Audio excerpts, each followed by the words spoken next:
What is up, martial arts fanatics? Welcome back. As always, I'm Coach Greg, and today we're doing another Q&A. As always, if you have a question you'd like to see me answer, make sure you go in the description, click the link below, and pose your question, and I'll try to answer it on here.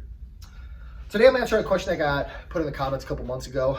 The question was, I know it's off topic, but what is your thoughts on what happened to this guy in New York, the Marine who choked the guy out on the subway? I have some mixed thoughts on this. On one hand, the biggest thing is, to me, it's an example of why people should be trained in martial arts. It's just a good example. And people assume, well, he was a Marine. He knew what he was doing. No, I'll tell you right now. Most Marines don't know jack about fighting. Part of that is whether it's line training or McMap. The Marine Corps philosophy has always been, if you have to fight unarmed, you haven't done your job with the rifle. So they don't put a tremendous amount of effort into training unarmed fighting. They could, if they wanted to, they could make that a mandatory thing that instead of PT, you did martial arts 3 times, 4 times, 5 times a week. They could do that. They're not going to. It's more important that a Marine be able to run, because when we talk about fighting, the skills that Marines most need to be successful in a fight in combat is aggression and cardio. You can get away with less technique if you have those 2 things at a very high level, and Marines definitely have aggression and cardio at very high levels. So it's not necessary for them to know a lot of techniques. Most of it is done so that Marines feel a little bit more, it's psychological, so that they feel like the killers that they need to be. But for the most part, in my experience, most Marines don't know anything about fighting. Most of them.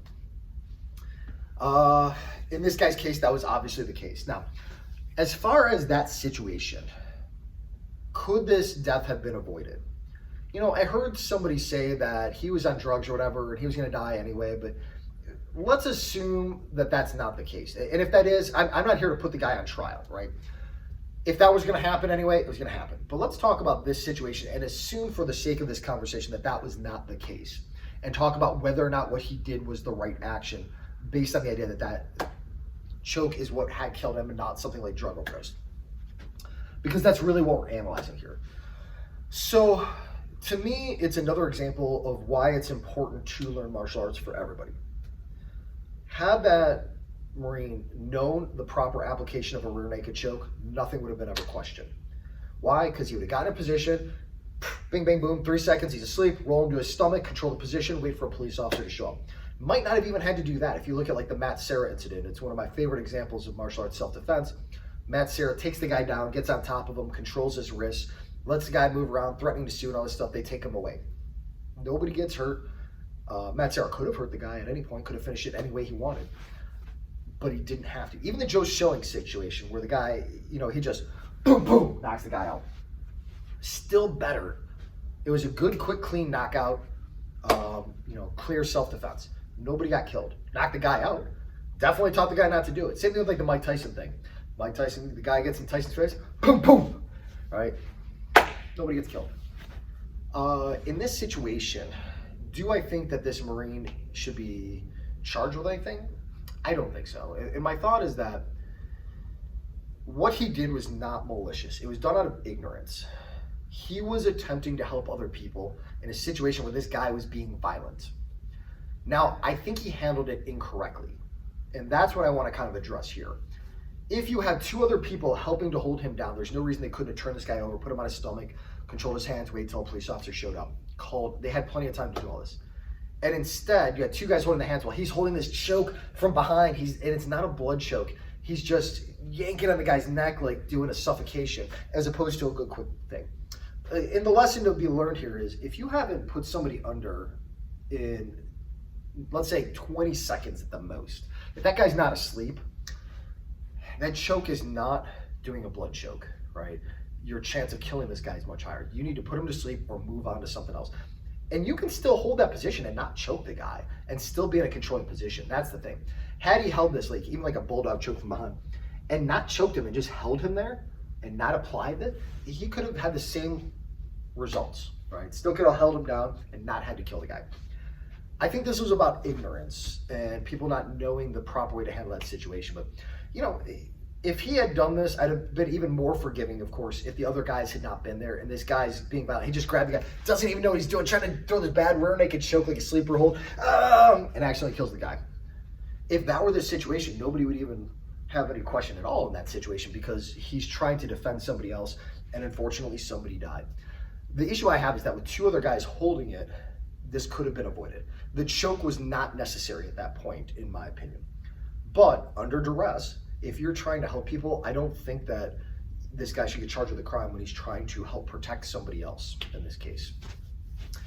But I do think it's an example of what not to do for self-defense. What could they have done in that situation? You know, if the guy, let's say he had been trained, I personally would like to see him flatten the guy out of his stomach. And you could use the chokehold, you know, go to the rear naked choke, get your hooks in, start to turn into his base, flatten him out, start to work his hands behind him and get control and stuff like that. I think that would have been a better solution for that. But with three guys, there's no reason why they couldn't have done something else. I just don't think that he should be charged with a crime because he sucks at jiu-jitsu, right? It's not his fault he doesn't know jiu-jitsu. Nobody expects him to be. If this guy had not been a former Marine, nobody would have been like, hey, we should expect this guy to know jiu-jitsu. So either we need to expect Marines to know jiu-jitsu and actually teach it to them, or we need to lower our expectations and stop going, well, because this guy was a Marine, that he's somehow more culpable. But it is a good lesson to learn that when you talk about self-defense, we need to understand there are sometimes repercussions that occur after a self-defense situation. And it's tough in that moment to decide what to do. Because your first goal is, number one, keep yourself safe, no matter what.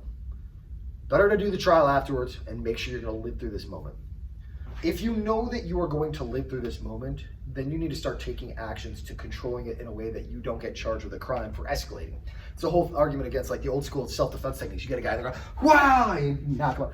That's not a necessary thing. You have an obligation to not escalate.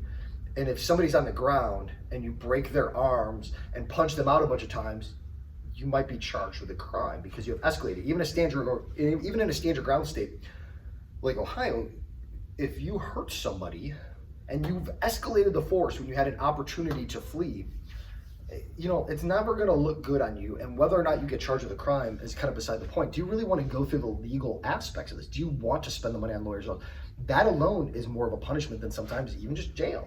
Yes, jail's obviously worse, but why make yourself go bankrupt trying to not go to jail?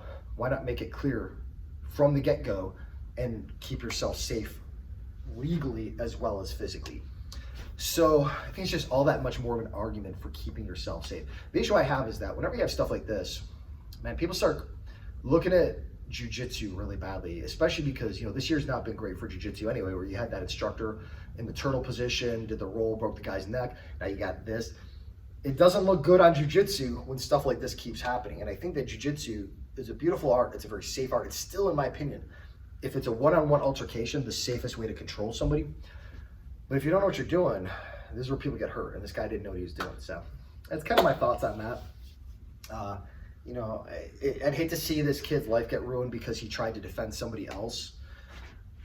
Whether his own ego was a factor in causing him to do this, you know, he's 22. Maybe it was a factor that all of a sudden he's got to prove how tough he is and prove he's a hero. But that's not always a bad thing, right? You know, for a young guy like this to feel the need to protect other people, to prove something to himself and others, that's not a bad thing. Like, I wish more people had that. And especially because we live in a world where, you know, whether or not you can count on the police, I'm not discrediting the police. I think the police do a wonderful job for what they are able to do, but there are limitations, right? You can't assume the police are going to be there to protect you all the time. Whether you're pro or against gun, like, you just have to assume that at some point in your life, you might be forced to defend yourself or somebody else. And I would hope if it were my family there and I wasn't there, that somebody would stand up in that moment, even if it meant that guy dying. So you got to think that whatever woman that guy was attacking, that she's got a family that's probably grateful that guy might be, yeah, it's sad that he died, but they're probably grateful that somebody was able to stand up. And even though that guy did die, somebody stood up to protect her. So, you know, I do think that what that guy did was good in that respect. I just think it's too bad that he's gonna have to probably face legal issues because he didn't know how to apply a choke properly. And I think if more people knew how to apply a choke properly, you'd probably have less people getting assaulted too. So, you know, what are you gonna do? All right, I guess that's my thoughts. Thanks for watching, guys.